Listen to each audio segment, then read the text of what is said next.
Cyber അധിക്ഷേപത്തിൽ നടി ഹണി റോസ് മൊഴി നൽകി. സെൻട്രൽ സ്റ്റേഡിയത്തിൽ നേരിട്ടെത്തിയാണ് മൊഴി നൽകിയത്. കേസുമായി മുന്നോട്ടു പോകുമെന്നും നടി പറയുന്നുണ്ട്. നടിക്കെതിരെ അധിക്ഷേപ കമന്റിട്ട കൂടുതൽ പേർക്കെതിരെ അന്വേഷണം നടത്തുമെന്ന് പോലീസ് അറിയിച്ചു. പ്രദീപ് ജോസഫ് ചേരുന്നുണ്ട് കൂടുതൽ വിവരങ്ങൾ നൽകാനായി. പ്രദീപ്, ഈ കേസിന്റെ അന്വേഷണം ഏത് രീതിയിലാണ് മുൻപോട്ട് പോകുന്നത്?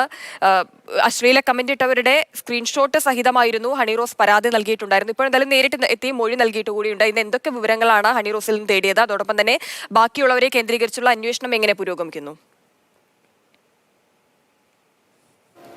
തനിക്കെതിരായ സൈബർ അധിക്ഷേപത്തിൽ 2 ദിവസം മുൻപാണ് നടി ഹണി റോസ് എറണാകുളം സെൻട്രൽ സ്റ്റേഷനിൽ പരാതി നൽകിയത്. തനിക്കെതിരായ ഈ സൈബർ അധിക്ഷേപത്തെക്കുറിച്ചും ഇതിനെതിരെ പരാതി നൽകിയതിനെക്കുറിച്ചും അവർ ഫേസ്ബുക്കിൽ എഴുതുകയുമുണ്ടായി. ഇതിന് താഴെയും നിറയെ അശ്ലീല കമന്റുകളായിരുന്നു. ഇക്കാര്യം ചൂണ്ടിക്കാട്ടി അവർ പരാതി നൽകി. ഇത്തരം കമന്റുകളുടെ സ്ക്രീൻഷോട്ടുകൾ സഹിതമാണ് പരാതി നൽകിയത്. ഈ പരാതിയുടെ അടിസ്ഥാനത്തിലാണ് ഇന്നലെ എറണാകുളത്തിനടുത്ത് കുമ്പളം സ്വദേശിയായ ഷാജി എന്നയാളെ അറസ്റ്റ് ചെയ്തത്. അതേസമയം ഇവരുടെ ഈ ഫേസ്ബുക്ക് പോസ്റ്റിന് കീഴെ അശ്ലീല കമന്റുകൾ ഇട്ട കൂടുതൽ പേർക്ക് വേണ്ടി പോലീസ് അന്വേഷണം നടക്കുന്നുണ്ട്. പരമാവധി ആളുകൾക്കെതിരെ അന്വേഷിച്ച് കേസെടുക്കും, നടപടികൾ ഉണ്ടാകും എന്നുള്ളതാണ് എറണാകുളം സെൻട്രൽ പോലീസ് നൽകുന്ന വിവരം എന്ന് പറയുന്നത്. അതേസമയം താൻ നൽകിയ പരാതിയിൽ മൊഴി നൽകുന്നതിന് വേണ്ടി ഇന്നലെ ഉച്ചയ്ക്ക് ശേഷമാണ് നടി എറണാകുളം സെൻട്രൽ പോലീസ് സ്റ്റേഷനിൽ എത്തിയത്.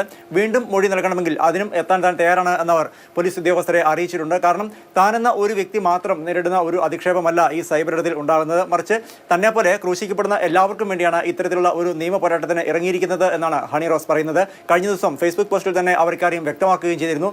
ഏതറ്റം വരെയും ഇതിനുവേണ്ടി ഒരു യുദ്ധം നടത്താൻ താൻ തയ്യാറാണ് എന്നായിരുന്നു കഴിഞ്ഞ ദിവസം ഹണി റോസ് അറിയിച്ചിരുന്നത്.